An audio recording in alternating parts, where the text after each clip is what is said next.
Yoy! I'm not gonna worry about your level of concern. Yoy and double yoy! We talking about Twitter. Triple yoy! Think of how stupid the average person is, and then realize half of them are stupider than that. Quadruple yoy! Let's go Steelers! We're not urinating on the fire, man. I hope all Steelers fans just heard that from beginning to end and understand what a treasure, how lucky you are. You're so lucky. You have no idea how lucky you are. So lucky. To me, it's something to conquer. We mock ourselves. Oh, happy Thanksgiving. Mm-hmm. It is the Turkey Day edition of What Jin's Talking About. I've got so much to be thankful for. My Steelers, my coach, Mike Tomlin, my quarterback, WrestleMania. Everything except Steelers Nation. You get the small end of the wishbone, Pittsburgh. It's What Jin's Talking About. The conversation about the Steelers' social media conversation. One more week on Zoom, and then hopefully I'll have this figured out. It turns out that all my equipment is so old that it won't even run on a current computer. So that's my problem. Who knew that recording gear could become outdated? But Windows 7 is far in the past, almost as far in the past as this Browns game. I'm Kyle Kreis. Across the internet is Greg Benevent. Hello.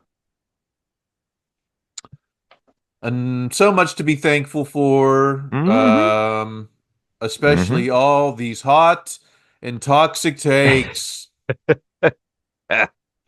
Let's get to starting. We'll start with just some leftover Cleveland sludge. By now, the snow has turned into that black sludge that just gathers in the parking lot of Giant Eagle. Oh, Stays there all winter until the first thaw in March. oh, we had it. We used to have it in our driveway in the North Hills till April or May. I mean, that stuff, if it's in the right corner in the shade, it can be there forever. The only thing to get rid of it is a win in Cincinnati. But That's right. first, some trash takes. Starting with, actually, this is how I feel. At Steelers win 109, Minka Bird Steelers. I understand now why some people don't like Steelers fans. I've never seen such spoiled crybabies. 8-3, 5-1 in the last 6, top of the AFC North, yet you've still got fans melting down about a loss and their starting quarterback 4 days later, or at this point now, I guess we're 6 days later now. Yes, it is. Yeah. I don't always agree with this person, but I sure agree with this. Gosh, like, I haven't seen Steeler Nation so crappy since our last loss against the Cowboys. Against the Cowboys. The last time the defense blew a lead in the fourth quarter. Yeah. They're dumb. More perspective from, come on. Yes. From at Steelers Cap. Steelers will finish Week 12 3 games ahead of the 8th seed Dolphins. Colts fell back to the 9th seed at 5-7. So yeah, even though we lost, we still have a 3-game cushion into the playoffs. Sure, I want to win the division, but we got to get to the ride. And looking at how these teams play out, it's not really going to matter who we face in the playoffs. I don't think it's going to be a challenge either way. There's no gimmies. Maybe Denver.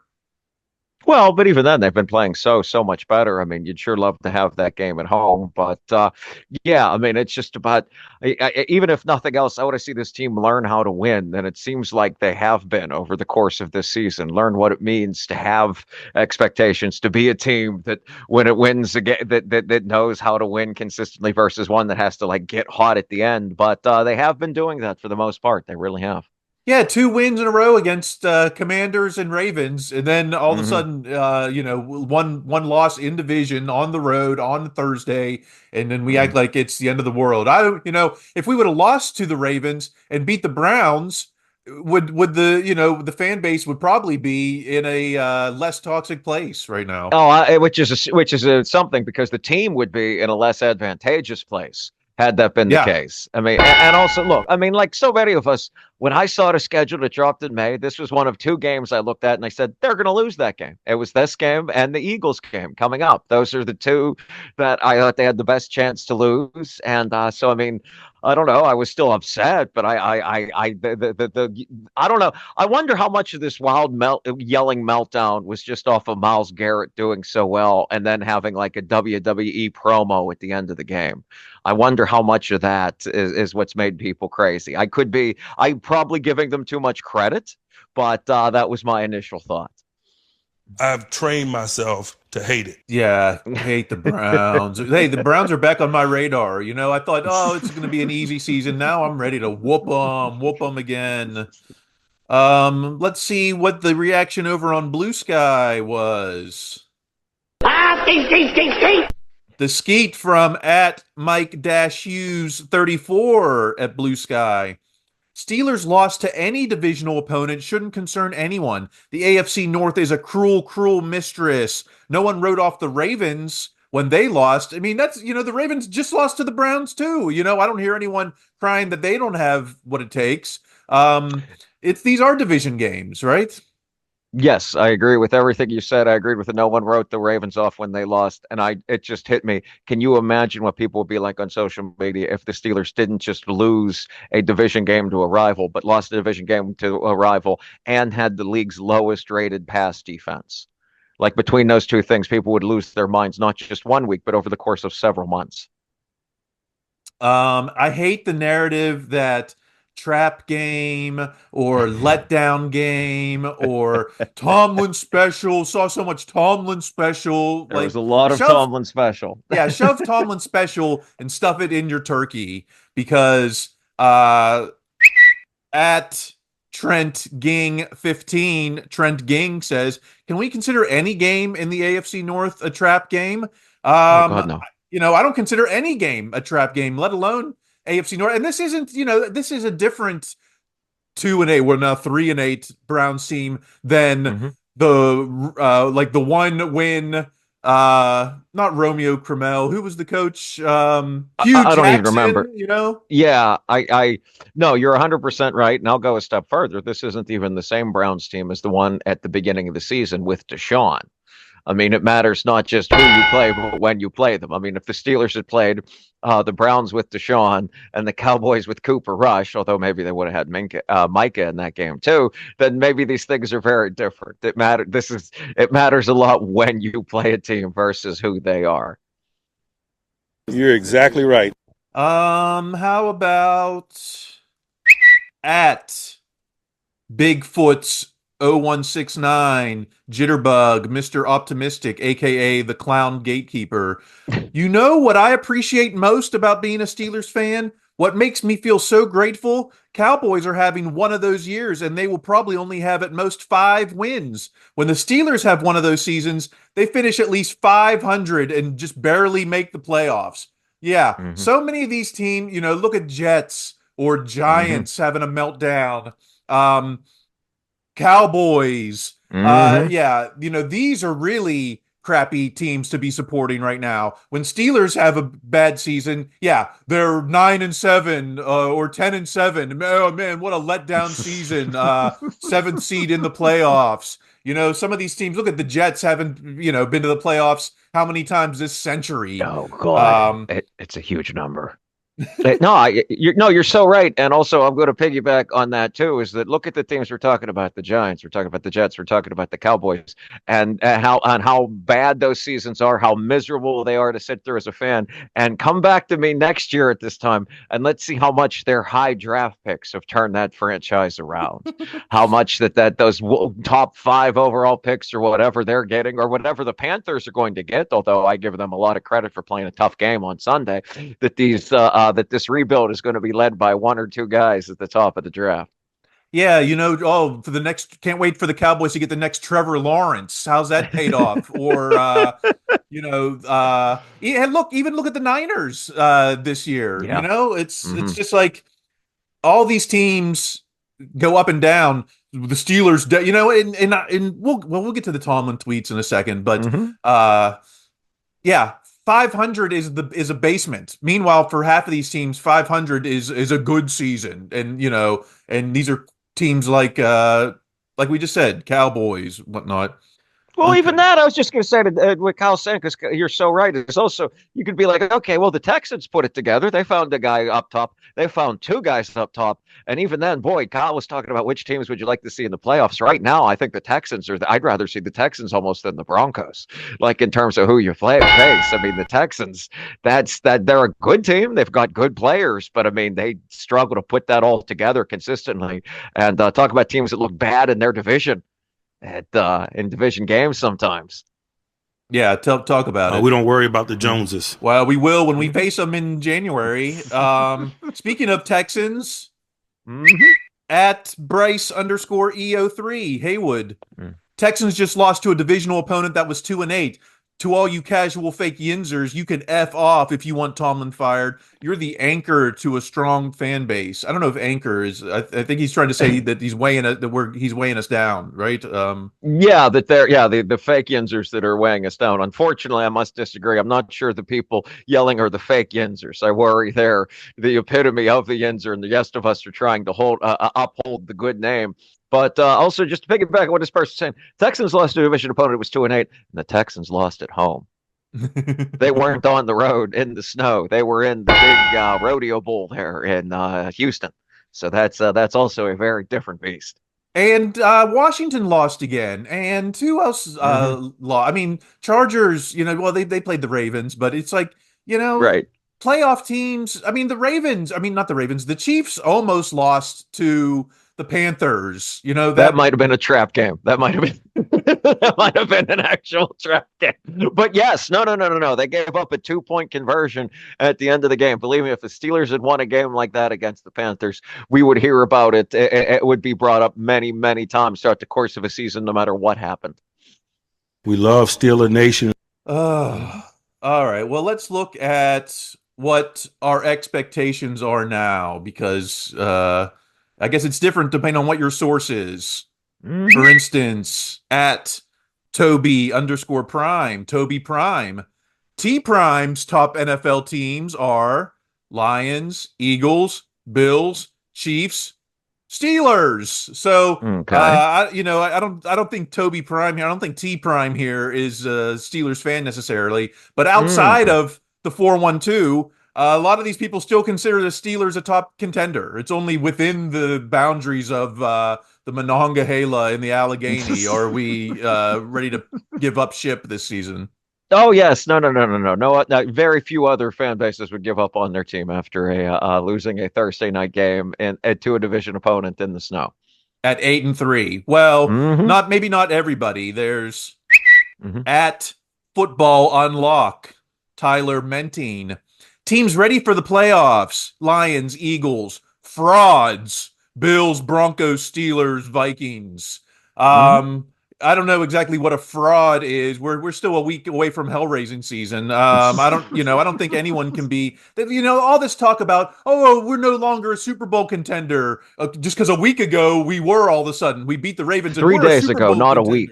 Not a week, not a full week, Cal. It wasn't a full week of being a Super Bowl contender. It took 72 hours for people to not make them a Super Bowl contender.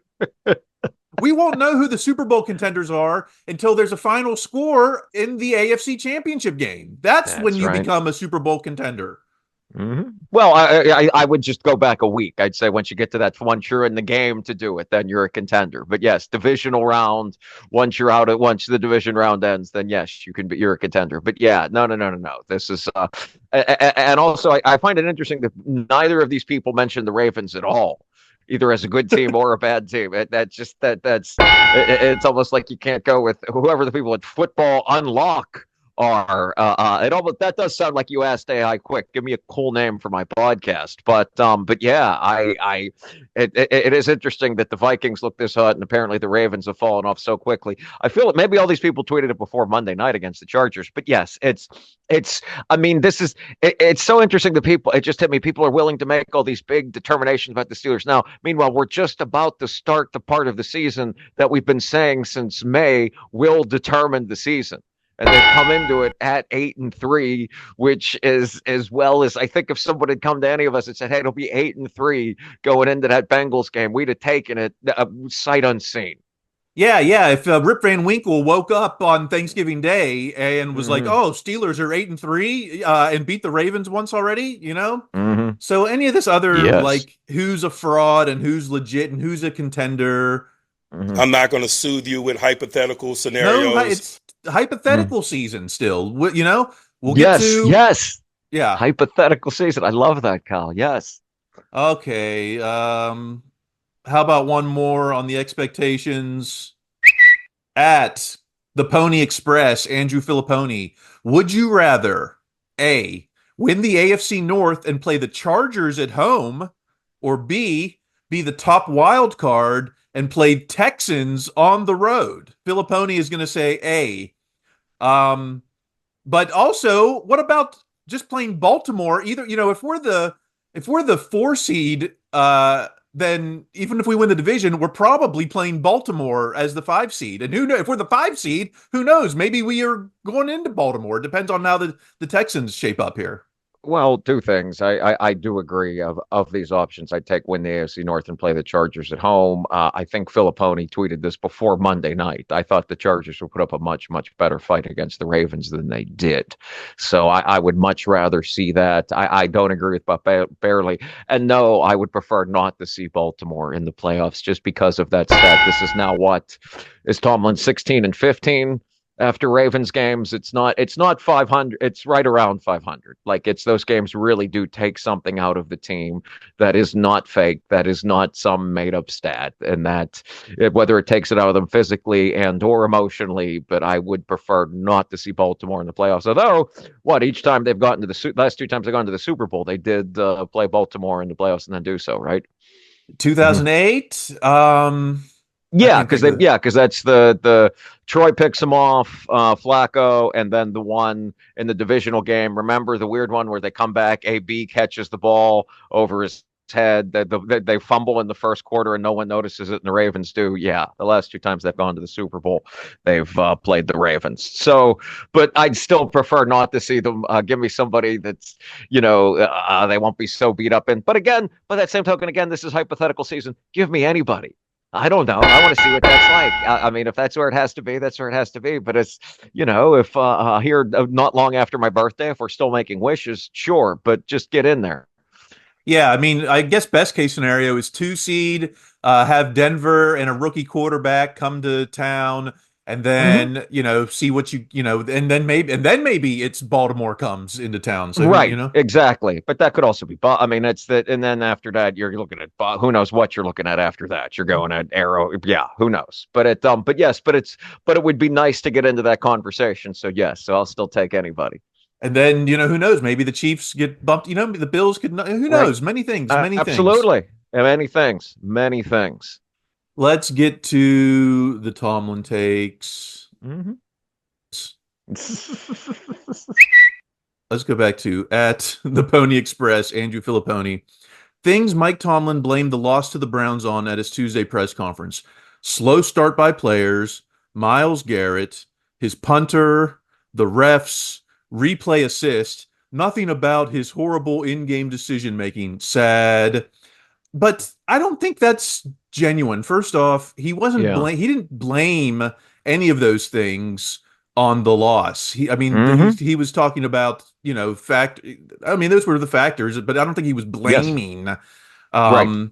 And he also did, it wasn't like he didn't take responsibility. You He beat did me say, to it. Yeah. he Mhm. said something like, in hindsight, all these things look different, but we don't live in a hindsight world, which I think is, hindsight doesn't exist in reality. Also, I agree. No, because you're right about all that. I do think this is disingenuous. He also did say something in the context of Myles Garrett about how, he's both a great player and our I forget exactly what, but the schematics, the specifics, the game plan for him also didn't necessarily work. And I thought it was a lot of taking responsibility for this, maybe not just this loss, but others when he talked about the self scouting they did in the extra day. I mean, I've heard a lot of Tomlin press conferences, and I sure don't remember them specifically, but I don't think there have been many references to him talking about one flaw of the team like he did the red zone offense and them finding things and studying that during those extra days. I could be wrong, but I really don't remember him saying something like that. And I took that as an admission of this hasn't been working and this is what we're doing to fix it. That felt different to me.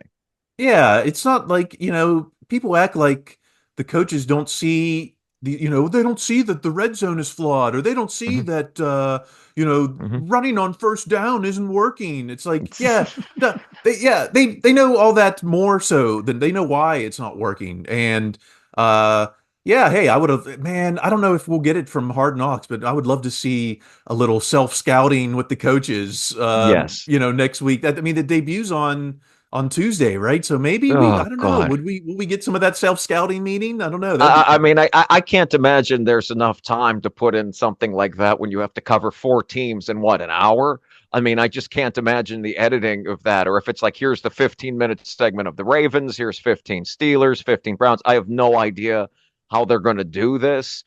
What I did want to say though to support your point, because I agree with it, is that if there's one we how many times do we say this during the offseason? If there's one thing we've learned, it's that the Steelers see the same things as you. You didn't like the quarterbacks last year. You thought the receivers were messing things up. Well, they got all those guys out of here. Everyone that wasn't working out last year, they brought in someone else. It's they do see the same things as you. They don't make knee-jerk decisions, but they do try to address all of the flaws and mistakes that you see.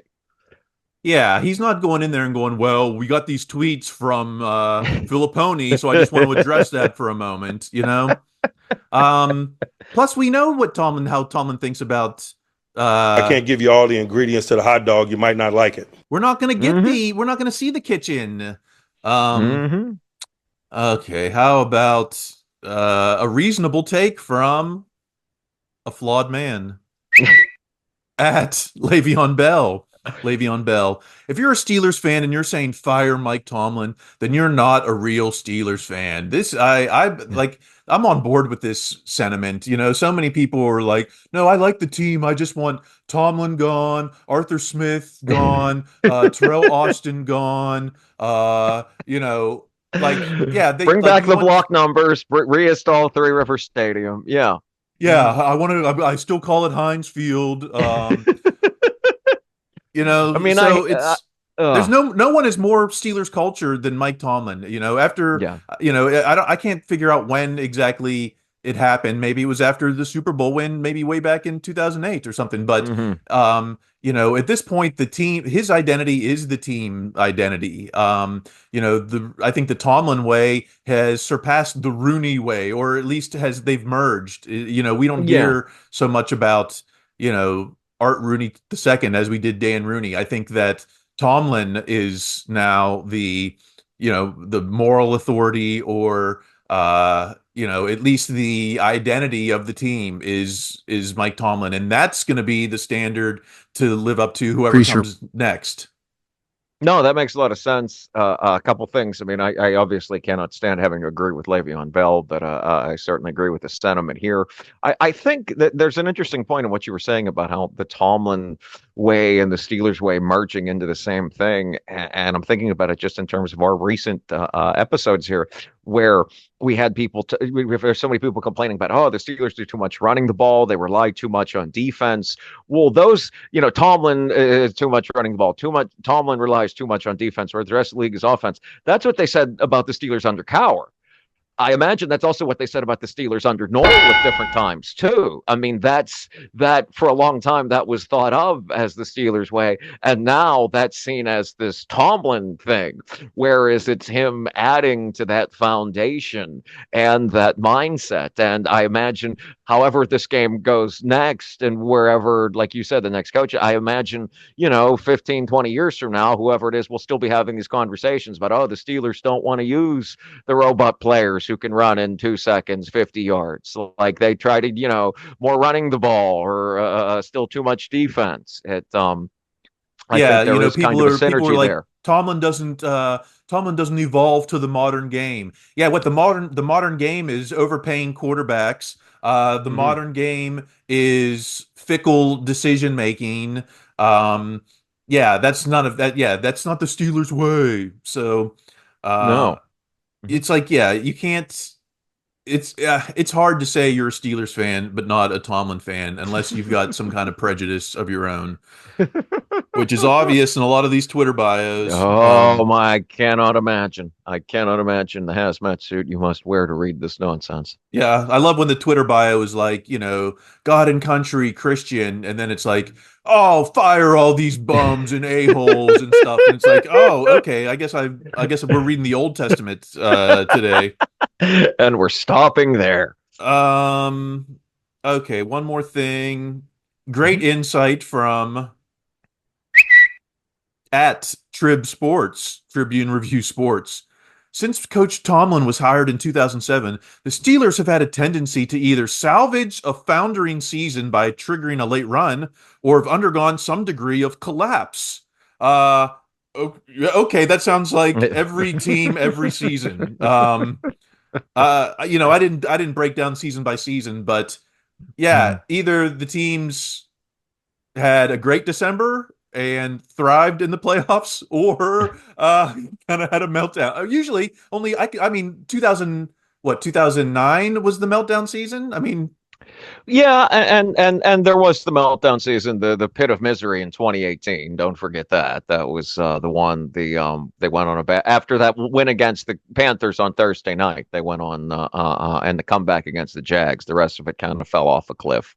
But I think it's interesting. It's those are the ones that stand out the most, which I think is kind of where this tweet comes from. It's also interesting in that it says that the late run, either they're doing well after they're having a bad start, or the team is doing very well and then goes badly. It's not, and then the season goes badly. It's not the team was doing okay and then kind of maintain that through December. Like the tweet implies that there's always some change in December, and it's always the opposite of what had happened previously up to that point in the season, which is also, as we know, incorrect. Yeah, no season have we just been 500 throughout, or maybe I'd have to go look that up actually. Actually, you end up 500, you're still probably in the playoff hunt come week 17 or week 18, whatever it is now. The fact that we're still having this conversation about the Colts of all teams, and a credit to them for keeping it together. I mean, that would have been easy for the wheels to come off of that. But yeah, the fact that you're in 9th place and 5-7 and hanging in, and look, we've seen the Steelers be in that position in prior years. That's one of the seasons this tweet is talking about. Now, in more recent seasons, I think is maybe then I could see it, because 2020 was, of course, the falling off of the cliff in December, and the last couple years have been, go on a run to give it a shot. So, I mean, if they said it in the last half decade, then I think this is pretty accurate. But over the course of Tomlin's now lengthy career, it could use some further explanation. Okay, let's talk about my quarterback. Although he's not very dangerous this week, I guess. He's the greatest, he's fantastic. Wherever there is danger, he'll be there. He's the ace. He's amazing. He's the strongest, he's the quickest, he's the best. Dangerous. Dangerous. Increase your rates.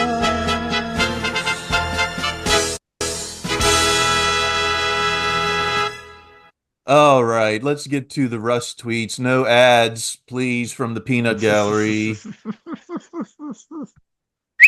The tweet is from at Blitzberg.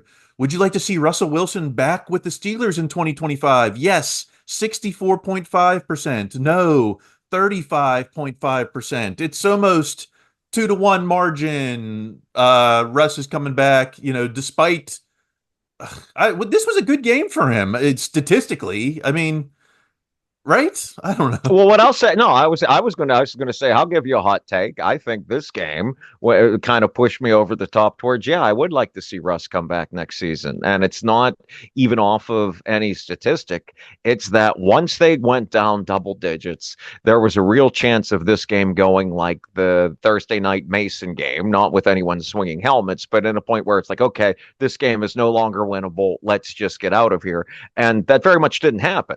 I mean, I'm sure that maybe the Browns let up a little bit on defense, sure, but Russ led them back immediately in that next drive to score, and then they pounced on the turnover. So that showed me that, hey, this team really was different than other teams in the past, and more so was under very difficult circumstances. So around then, I was like, okay, even if they don't win this game, maybe this team is different, and I'm fully on board with bringing Russ back next year. It's my quarterback. Right? He's my quarterback. Even if I don't know, is the money getting more expensive? Before we were talking 30 million a year for 3 years. Now, I mean, is it going to be, 35 million? I mean, Well, a couple things. One, the money's there. We know that. The money is there. Two, the money can be there if it's not due to con. And three, I mean, I imagine it's still better than the other options. I mean, I clicked on someone else's Steelers. It might have been Moats and that kid, and it was like, "Would you bring in Aaron Rodgers next season?" And I was like, "Oh God." And moreover, that would be more expensive. So, and I also wonder if this point, maybe Russ, I mean, Russ isn't doing this for 1 million, but maybe you could get Russ on a little bit of a hometown thing too. I mean, hey, we're certainly getting along here. Is it, do you really want to start over again somewhere else? We like having you like being here. Maybe you don't need the Goff or Mahomes contract. But yeah, I've seen enough to want to bring him back for a couple years. Sure. I imagine they can work something out too. I don't think, they haven't had to pay a quarterback in a long time. I imagine they remember how. Yeah, what if it was like, 90 million, but it's like 20 million next year, and then 40 million, but then at that point there's the option to cut, and then it's like, because it's still got to be a win now. It's like if we're keeping Russ, it's like Russ and TJ. I know they're not exactly the same age, but it's like it's win now. Yeah. So yes, it is. Oh, unless you're at Justin Fields FC, Justin Fields fan club. Things that Justin Fields has done in a game that Russell Wilson hasn't done all season. Throw for 312 yards in a game where they were come back down 17-0. Gave George Pickens his highest yards in a game this season. Set a franchise record, and then it looks like I didn't copy the rest of the tweet. Fields in the red zone has a QB rating of 86 with 50% touchdowns. Russ in the red zone has an 8 QB rating, 39% touchdowns. Does that affect at all how you feel about Fields v. Russ? No, I just because I've seen Fields at the rest of the field too, and I saw Russ at the rest of the field. I think if Fields is in this game the entire way, I think it might have gone the way of the Mason game several years ago. And back in 2018, I could see a lot of running and maybe getting another score or so, and then eventually the Browns figuring that out and maybe some tough interceptions. It is also something to say, hey, they let a comeback down this, but it's also glossing over how they got to 17-0, because that was I mean, not like Fields just throwing a lot of interception, but that was some slow starts. Whereas Russ, I mean, that's sort of where I thought they lost the game on Thursday, was kind of in the first half, because they didn't keep as well a pace as they usually do with scoring. And frankly, since Russ came in, it's the first time we've seen the Steelers be able to keep pace scoring with a team since some of the better games of Ben's last year. stats are often for losers. Yeah, I don't want to play the QBR or even the red zone rate. I just feel like those points will come. I mean, yeah. Okay, one last thing on Fields. We've heard from the Fields fan club, but what about at Wise Tim 55 Scarecrow? The right way to deploy Justin Fields is to keep him pinned to the bench. There is no QB problem. There is a red zone problem, but Justin Fields is not Jesus Christ. We went from 3 field snaps against the Ravens, and it was like, we got to get him out there more. And then what do we go have? Not 7 or 9 snaps, and then it's like too much Fields. What's the right amount of Fields? Well, I think the right amount of Fields, and this is going to come up, I think, a few times whenever we talk about the offense, is whatever the offensive line can actually give him the slightest bit of blocking for. I mean, the offensive line was very much defeated by the Browns' defensive line many, many ways and in many different times throughout that game. And I think that had a lot of the problem with the fourth down plays and, with the field snaps as well as the rush snaps not working. So I have no problem putting Fields out there at fourth down. I know Tomlin specifically defended the play call of having him throw deep to Pickens, which I thought was crazy at the time. But and then Tomlin's rationale made sense at the press conference, which again, him explaining it, I feel like is something you don't typically see either. To go back to what we said earlier, Tomlin explaining why they called a play that didn't work. That feels new too. But Fields, I have no problem with Fields out there in fourth down, short yardage. I'm totally okay with that just because after that Raiders play, the fourth down touchdown, I've never seen something like that from a Steelers quarterback. Yeah, I mean, we saw him run with Fields every time. So eventually they had to pass to so you wouldn't be so predictable. Yes. And how it turned out is how it turned out. Whatever. If everything I wish to have back, I think that play is not. I'd rather have some other things back before that, including maybe the shanked punt. Yes, the shanked punt. The first 2 drives, one being a missed field goal, and then the other being not a field goal attempt. I'll take one of those 3 plays back before that third and 4 or whatever. Absolutely, yes. All right, on to these are the new leads. These are the Glengarry leads. The Glengarry offense. We're ready to send Arthur Smith to UNC. Apparently, the tweet from a 3-time appearance from at the Pony Express, Andrew Filipponi. Big-time NFL insider Jason Lacafora says on The Fan, some people inside the Steelers organization were very unhappy with Arthur Smith's play calling. Interesting. The people inside the building are back. The phone call is coming from inside the building. Who are these insiders? Is it the register cashier at the lunch table or something? These insiders who didn't want to bench Fields, and now they want to bench Arthur Smith. All these inside the buildingers. The 5th column inside the Steelers castle. I could see people being. Again, this is one of those ones. Just imagine how many different ways this conversation could go. Somebody could say to Canafora, "Boy, I didn't like the play call," or that. Even if you could say, that really didn't work out. If you say that angrily enough, that could be construed as very unhappy. I do think again. It's something I keep coming back to. I've read a lot of this was Tomlin's worst called game, and it was Arthur Smith's worst called game, and then I bumped against that, and then it hit me. Well, one of them has to be the worst game, by definition. So this entirely could have been it. And if you have to pick when's the worst game going to be, I'd rather it be Thursday night before the rest of the season starts than in the playoffs or somewhere else. If one has to be the worst game, let's hopefully get that out of the way now. Yeah, it's all up from here.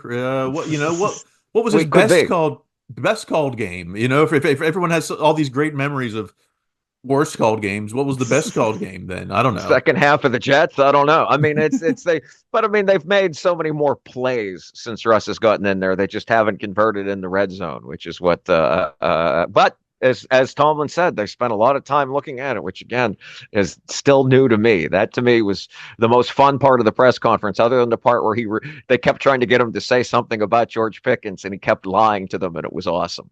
But I enjoyed that too. I'm not overly concerned about all that little cute minutia. Right. Yes. Speaking of red zone, at City of Six, Allegheny Andy.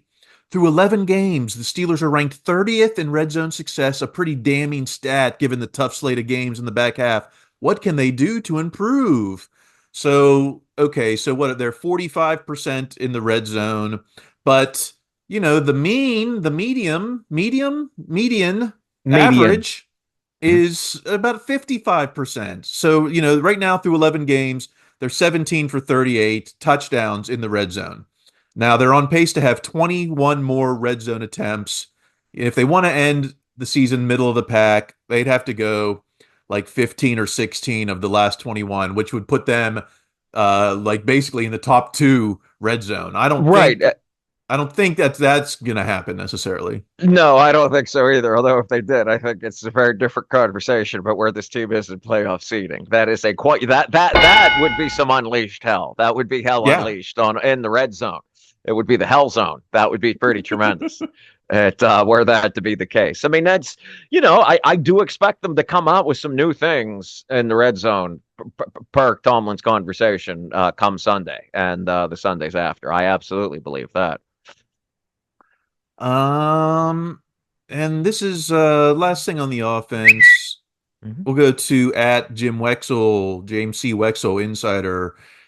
He's basically comparing the first 3 possessions of all the games, because I guess one of the narratives is that, Tomlin didn't have the team ready or Arthur Smith didn't have, but on the first 3 drives against Cleveland, they had 139 yards on 27 plays.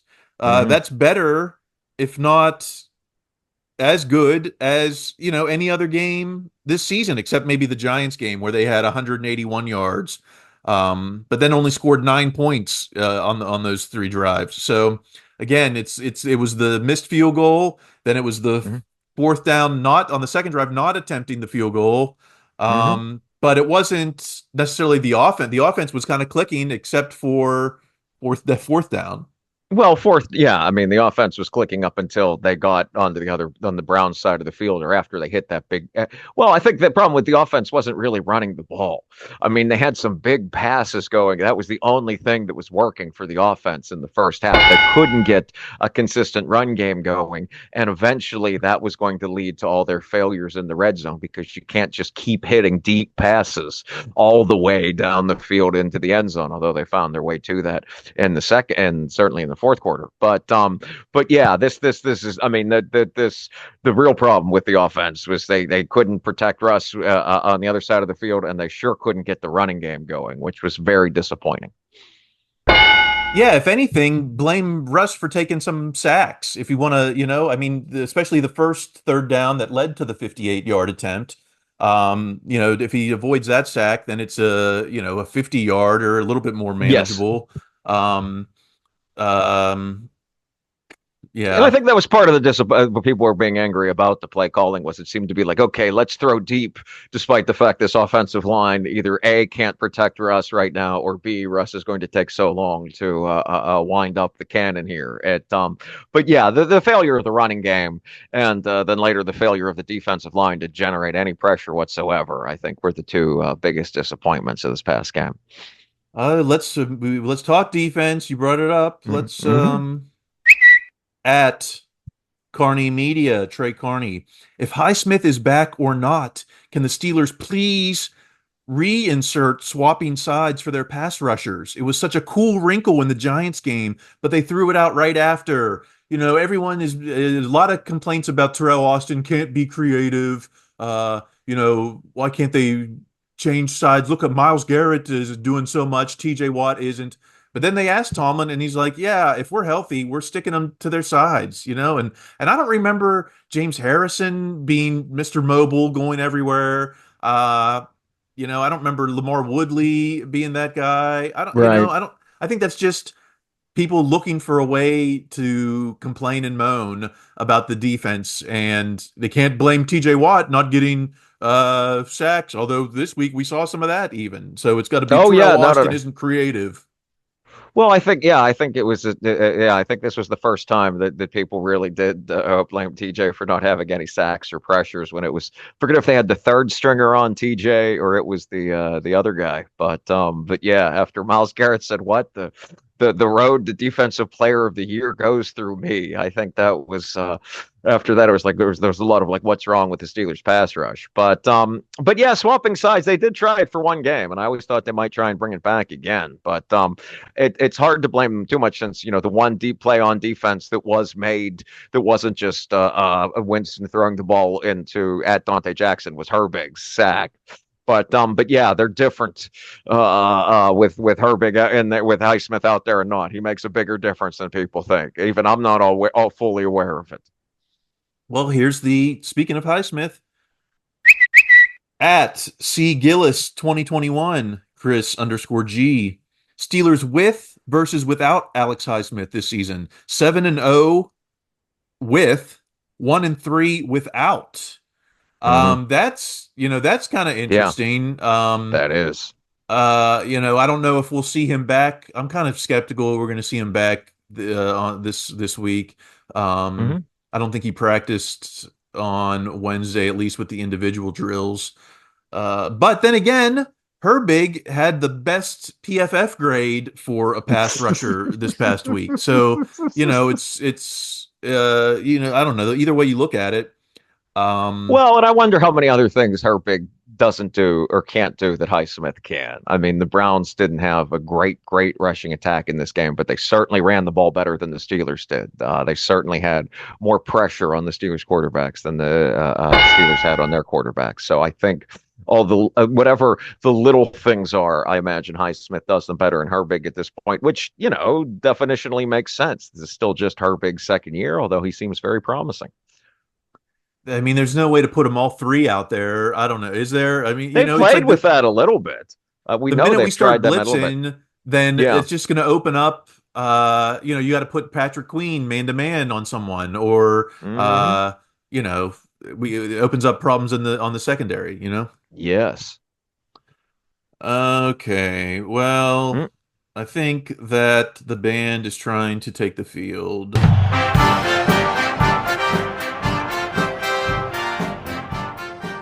Okay. How about just one quick odds and end here? Odds and end? Odd and end. I don't know. Now that Christmas shopping season is officially here. Officially. At Steel City Underground. When is a bauble holding a bauble even cooler than the regular bauble? When it's Steelers legend Mean Joe Green. So we've got a bobblehead. I've never seen anything like this. What is happening here? It's Mean Joe Green is the bobblehead, and then he's holding a miniature version of himself. I can't figure out the significance of this at all. It does seem like we've finally run out of what to do with bobbleheads. We don't have you holding the trophy. You're not holding a ball. You're not even holding a helmet. It is here. It's a bobblehead inception. It is Russian bobbleheads. I don't know. I almost, for a second, I was like, is that cool enough to buy? And then I was like, what am I going to do with a bobblehead? I've already got, all these Funkos. I'm still sitting on this Kenny Pickett Funko, But I mean, when you actually mention it, it sounds cool. Don't get me wrong. I mean, I thought about it too to say, but it would only be for the conversation piece of what we just said about the you get the bobblehead to hold the bobblehead. That's funny. Yeah, I mean, I'll have my Steelers shopping Christmas guide out on Behind the Steel Curtain soon enough, maybe next week. But we've got things like the Mean Joe bobblehead, we've got the Mean Joe Funko, we've got the Minka Hallmark ornament. That's this year's. My mom Hallmark already bought one. Mm-hmm. Oh yeah, already on the tree. Oh yeah, she already got it. Yep. So I'll have that. on Behind the Steel Curtain next week. If you're there this week, you can see all my reasons why I'm thankful for the Steelers, including Mike Tomlin, TJ, Cam, Dan Moore, Najee. There you go. Donta Jackson. That's who I'm thankful for.